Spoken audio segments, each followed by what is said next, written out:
Bonjour à tous, ici Tani et Natou. Nous revoilà dans un nouvel épisode, elle et vous. Simplement. Donc aujourd'hui, nous avons choisi de ne pas débattre et nous avons préféré partager avec vous notre expérience en tant qu'Antillaise arrivant à la métropole. Exactement, comme vous pouvez le voir, deux salles, deux ambiances. Il y en a une qui a su s'adapter et une autre qui est restée aux Antilles. Mais bon, c'est pas grave. Jingle! Donc Tani, toi, la transition métropole-Antilles, tu l'as vécue comment? Moi, personnellement, je l'ai très bien vécu. Déjà, quand tu apprends que tu vas partir, t'es tout excitée, t'es juste trop contente, t'as hâte d'être dans l'avion. Moi, j'avais juste trop hâte d'y arriver. Exactement, c'est ça, exactement. J'étais pas triste de partir, désolée les parents. Ah ouais, quand même. Donc, ouais, j'avais juste trop hâte d'entamer cette nouvelle aventure. Et toi? Donc si je comprends, mais je vais revenir sur toi après. Pas de souci. Donc toi, à l'aéroport, t'as pas pleuré? Pas du tout. Alors moi, j'étais en larmes, genre. C'est bon, vrai? oui, j'étais en larmes parce que moi, en fait, j'avais hâte justement de partir, mais en même temps, en fait, c'était plutôt l'hâte de découvrir l'inconnu. Ah, je comprends. Alors que d'un côté, je sais que genre je suis très attachée à mon île et que c'était un peu dur pour moi parce qu'il y avait plein de choses, j'avais des retours que, tu vois, la vie là-bas, c'était pas forcément pareil. Ben moi pas du tout, c'était tout le contraire, c'était l'époque, on était beaucoup à quitter l'île pour partir en France, du coup je pense qu'on était, j'étais pas la seule à être dans le même état d'esprit, je pense, donc on avait juste trop hâte de partir, de changer d'air, et tout simplement, c'est pas parce qu'on était mal chez nous, loin de là, c'était très bien, vivre aux Antilles, c'est très bien. Mais on est arrivé à un moment où on avait besoin de changement, on était prêt à découvrir. Et ah oui, voilà. Moi pourtant, pour ma part en tout cas, genre je sais que je partais certes avec mes copines, hein, mais en fait j'ai quand même pleuré parce que je savais que derrière je laissais quand même une partie de moi. Oui, je comprends, le côté était très attaché. Oui, je peux exactement. Et du coup, comment tu as fait pour la préparation? Est-ce que à l'époque, toi aussi, est-ce que c'était passé par post-bac? Aujourd'hui, ça s'appelle comment? Parcoursup, je crois. C'est oui. Parcoursup, voilà. Moi, à l'époque, exactement, c'était encore post-bac. Donc, c'est tout un délire, hein, excusez-moi l'expression. Toute une procédure. Exactement, parce que déjà, il faut trouver. Donc, je pense, même si vous êtes en métropole, on passe aussi par Parcoursup. Oui, tu fais bien de le préciser. Oui, parce que nous, à notre niveau, donc il faut savoir qu'on cherchait tout d'abord l'école par Parcoursup. Il fallait aussi chercher le logement. Donc, si tu es chanceux, donc il y a la bourse, donc le Crous, qui te permet de trouver un logement. Et si, en fonction de la ville, malheureusement, tu ne parviens pas à retrouver donc, un logement, donc tu te retrouves à devoir chercher autre part. Exactement, je pense que tu as quasiment tout expliqué. Oui. C'est exactement ça. Pour moi aussi, c'était la même chose. On fait la liste des choix pour les écoles, oui. Et aussi il fallait choisir le logement. C'était un peu stressant parce que on pouvait être accepté dans tel lycée et pour le logement être à l'autre côté. Oui, voilà, exactement. Donc, mais bon, c'était un stress en plus. En plus, à l'époque, on devait gérer le bac aussi, oui. Parce que pas de bac, on partait pas, qu'on se le dise. La déception! Voilà, c'était la clé de la sortie. Certainement se reconnaître, non? Mais voilà, c'est ça. Donc, pas de bac, pas de départ. Donc, déjà, il fallait s'assurer d'avoir l'examen et il fallait aussi gérer le stress de trouver une école, de trouver un logement parce que malheureusement, on n'est pas beaucoup à avoir de la famille en métropole qui pouvait nous accueillir. Certaines personnes avaient cette chance, pardon. Et malheureusement, beaucoup d'entre nous n'avions pas cette chance ou pas, ça dépend. Parfois, c'est pas une chance.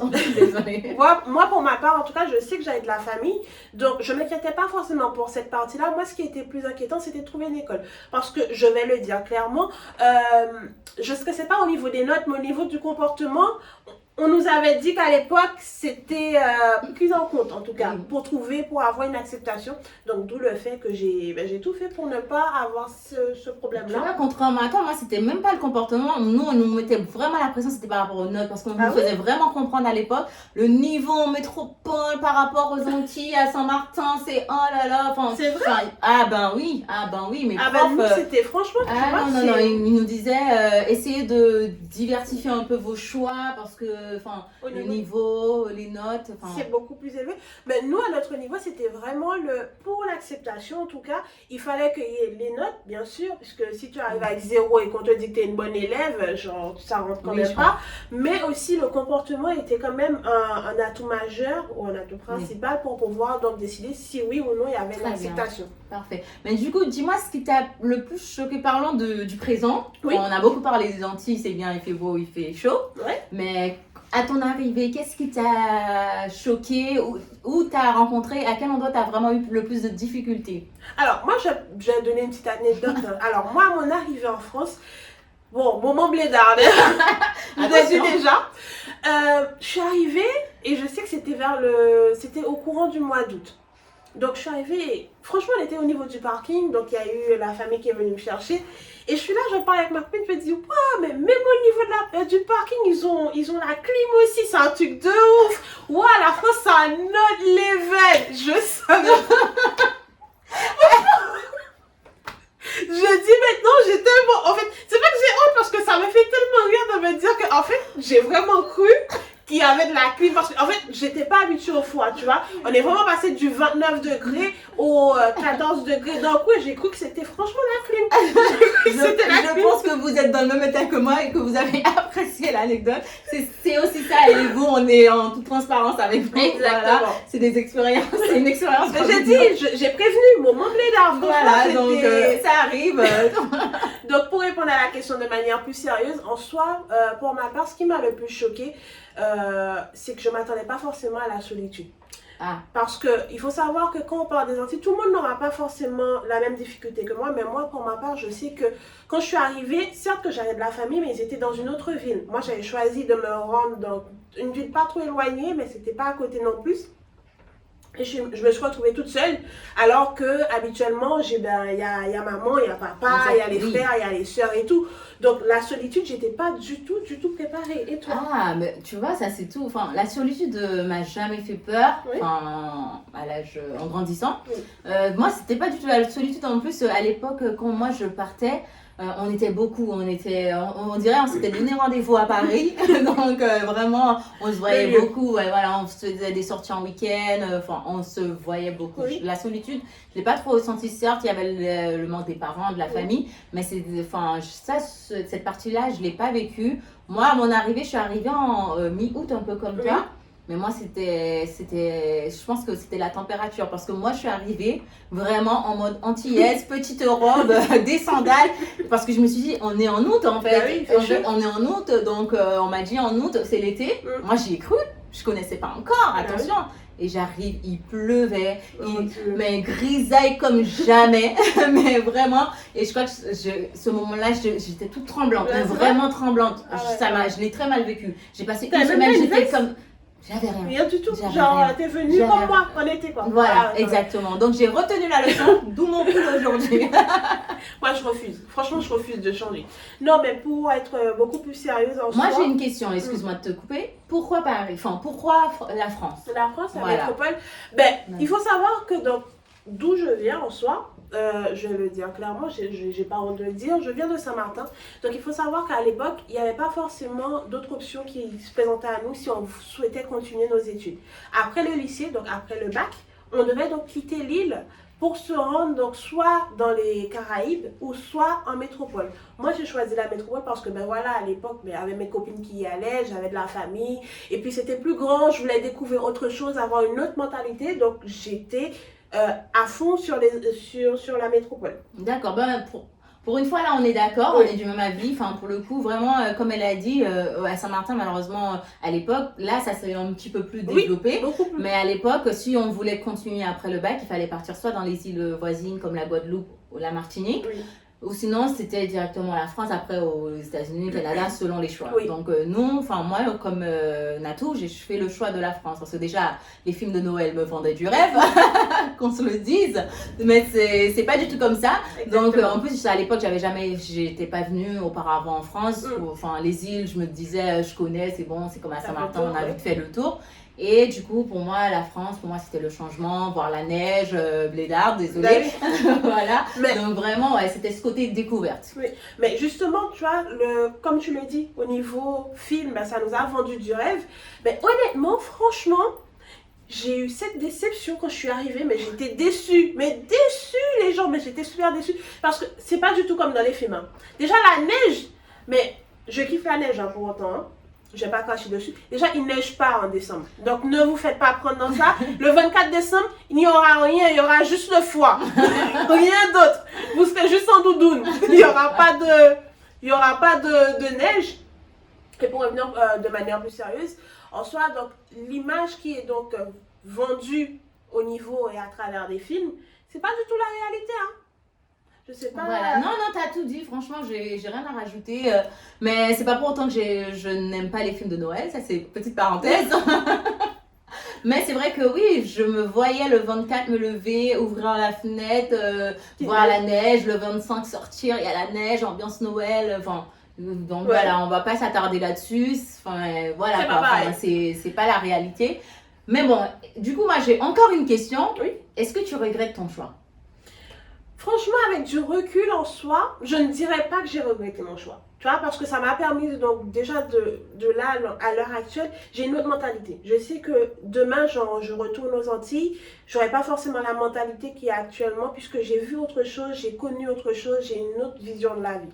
Oui. Donc, je regrette pas du tout mon choix. Et toi? Du coup, je souhaite rebondir sur ce que tu as dit sur la mentalité et la vision des choses. Effectivement, parce que je dis pas qu'on est fermé d'esprit aux Antilles, Oui. attention. Mais moi aussi, je suis du même avis. Je ne regrette pas. Certes, il y a eu des hauts et des bas. Il y a Oui. des moments où je me suis dit, pourquoi je suis venue? Mais dans le fond, avec du recul, je me dis, j'ai beaucoup appris. Oui. J'ai beaucoup appris. Ces années m'ont permis de mûrir, de grandir. Le fait d'être seule aussi, Oui, d'être aussi. indépendante, ça m'a permis de... J'ai pu gérer certaines choses. Et effectivement, et de voir, enfin, j'ai pu voir la vie autrement aussi. Donc, Tani, tu avais parlé du fait que de l'indépendance à un moment. Oui. Donc, comment tu as fait pour gérer ton indépendance? Ben, en toute honnêteté, bon, j'espère avoir bien compris ta question. Moi, j'ai pas eu de difficulté à gérer mon indépendance, pardon. Oui. Parce que, enfin, ça s'est fait naturellement, pour être honnête. J'ai du mal à répondre à la question parce que tout simplement, Mais si. j'ai su m'adapter en fait. D'accord. Parce que je sais que par exemple, pour certaines personnes, le fait de ne pas avoir quelqu'un qui leur dit tu dois faire ça, tu dois faire ci, ben, c'est très dur pour eux. Donc au final, ils font pas forcément le bon choix ou ils sont obligés d'appeler leurs parents pour leur dire ben, je vais faire ça, qu'est-ce que tu en penses? Tu vois, Très c'est bien. plutôt ça la question. D'accord, je comprends mieux. Merci à toi. En fait, je pense que déjà, il y a la personnalité qui joue beaucoup. Oui, De la personne, tout ce qui est caractère et aussi, si je peux me permettre, l'éducation. Oui. Enfin, du coup, parce que si tu avais l'habitude, si avec tes parents, la relation, c'était tu restes à la maison, tu sors pas, enfin, tu vois, il y a beaucoup de jeunes, c'est pas une critique, c'était ça un peu leur éducation et du coup, quand ils sont partis, ils ont pu avoir un peu de liberté, ils ont eu du mal à gérer. Ouais. Ils ont eu du mal à gérer. Alors que moi, je dis pas que je sortais tout le temps, je sortais même pas du tout, mais j'avais pas une pression chez moi. Qui t'empêchait? Voilà, enfin, qui me disait ne va pas là, non, fais pas ci, fais pas ça. Enfin, j'avais une relation plutôt fluide chez moi. Si je sortais, voilà, je disais que j'étais avec telle copine. Enfin, du coup, je pense que c'est ça qui m'a facilité la vie à mon arrivée en France. Du coup, j'ai pas eu de soucis. Même à mon arrivée, j'étais toujours en contact avec mes parents. Si j'avais une sortie, je le signalais. Enfin, moi, ça n'a pas été un souci pour moi, l'indépendance, personnellement. Et toi?